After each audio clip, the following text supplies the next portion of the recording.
All right, this question is about orbiting an electron around a proton, and it deals with orbital velocity.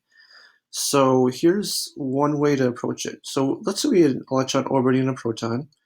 They're a distance of, let's say, r away from here to here.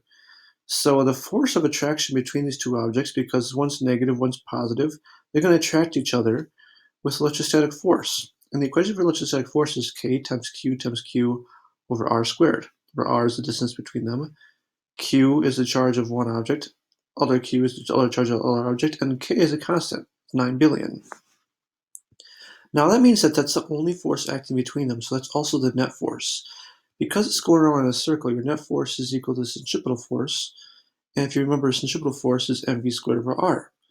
So what we do is we set these two forces equal to each other because they're essentially the same thing. This is the force point inward that attracts it. This is the force point inward to make it go around a circle. They're the same. So mv squared over r equals kqq over r squared. Now some stuff cancels out, but not everything. Now what are the variables? Well, the mass would be the mass of an electron, which is given in the problem of 9.11 times 10 minus 31 kilograms.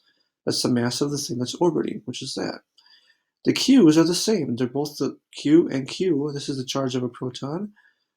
Sorry, charge of a proton and charge of an electron. They're both 1.6 times 10 minus 19 coulombs. And then the distance between them, R, is 1.0 times 10 minus 15 meters. Plug those numbers into this equivalence where these two are equal each other. You know M, you know R, you know K, you know Q, you know Q, you know R. So you can find what V is. So hopefully that helps. You should get a pretty big number for velocity. And if you have any other questions, let me know.